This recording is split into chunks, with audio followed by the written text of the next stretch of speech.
In this vlog series, I am transforming an old 3-story house into an eco home while living in my van conversion.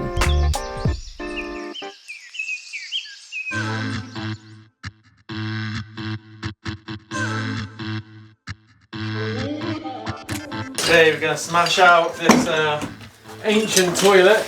I'm sure it served its purpose, but it's time for it to go because it's just a useless waste of space. It's really old, it's got slate and stuff in the walls and the old thick plaster. So yeah, it's time for it to go.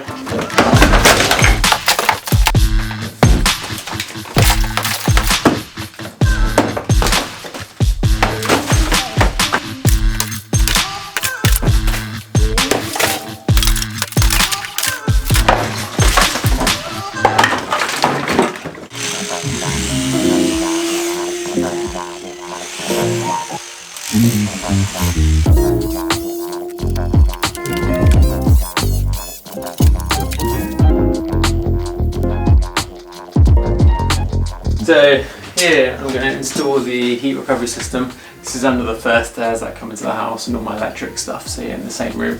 Just ripped out this some kind of tank they had in here, so knocked that down.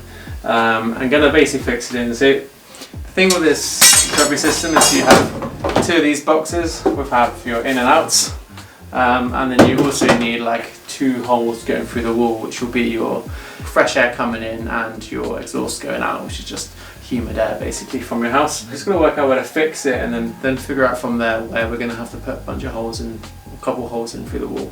The holes are going to be sizable. I'm going to take this and it's going to be a ball ache because there's a lot of pretty heavy dense rocks in this wall. Bottom half of the house tends to be more dense, bigger stones, and then at the top it's more loose, some of those soft bricks.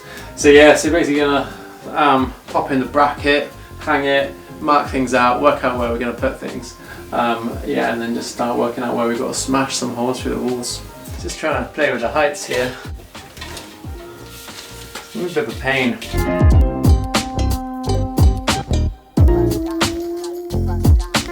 Cut these down, could work.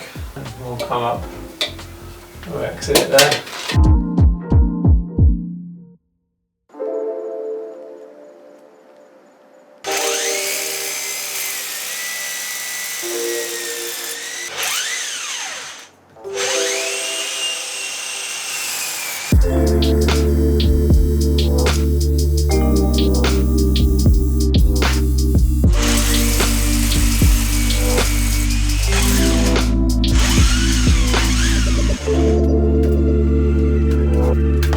Right now I'm just laying out the underfloor heating. Main components of underfloor heating is obviously the mat, which you can kind of cut and fold the right way. And then you have a sensor which has to kind of sit at equidistance between the loops. And obviously the power cable's got to go out. So the other thing I'm going to do is I'm probably going to have to put a door stop at some point just to stop the door hitting the shower pane. So I'm just going to really carefully measure exactly where that final one is. And I know there's like a line that I can kind of avoid in the future. And then I'm basically going to use tile adhesive and just cover it with tile adhesive. And then I'll put more tile adhesive on top for actually laying the tile. So the way I've measured it, this needs to take about 1 centimetre.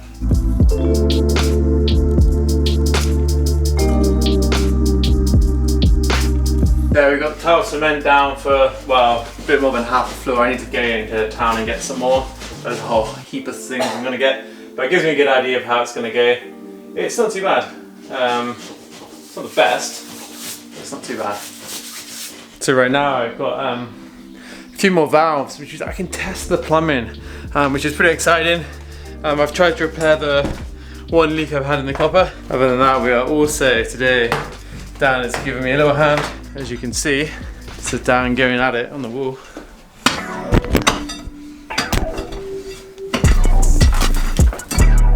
It's actually going quite well.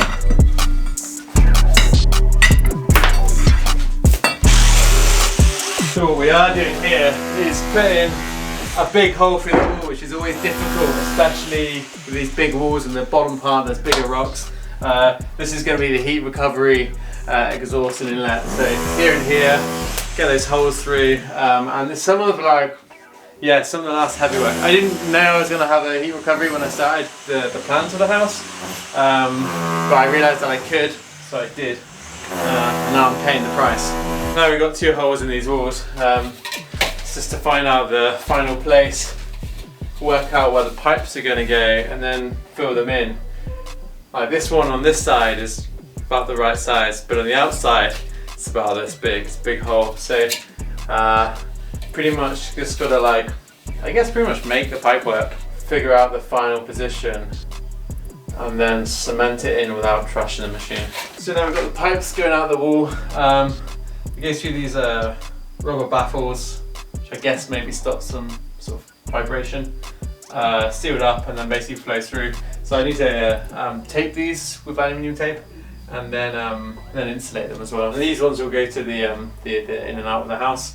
So yeah, so basically just gotta finish these off and cement up the holes. So I'm gonna let them dry, and then I'm gonna do all the cement work, then check the seals and then tape them, just to make sure. I might crack the seal with all the cement and put the rocks in the wall again, and that'd be great. Get that done.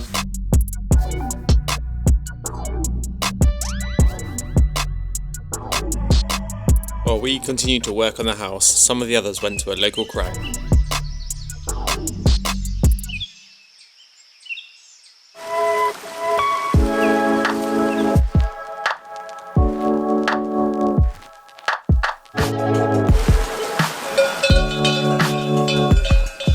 So my estimate is that it's about a 3-mile approach. Well, I think it's almost 5 right now, and we're about halfway to the crag. The game plan is to warm up actually on my project, and then when it's properly shaded, go for the red point.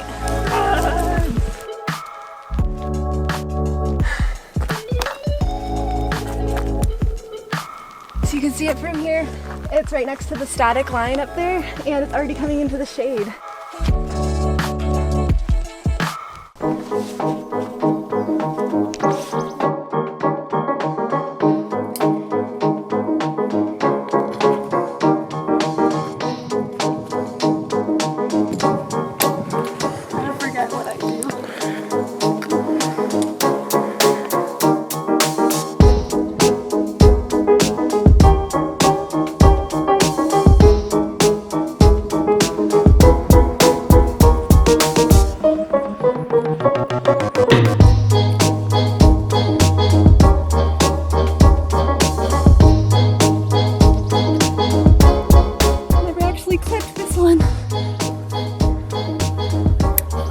Take.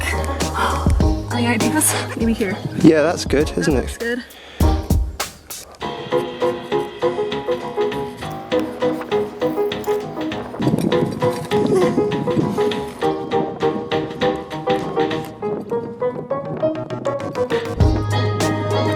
Nice.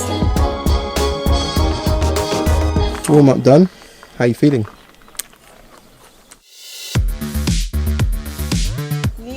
Both, right? Is it even a route if you haven't used at least three knee bars on each knee?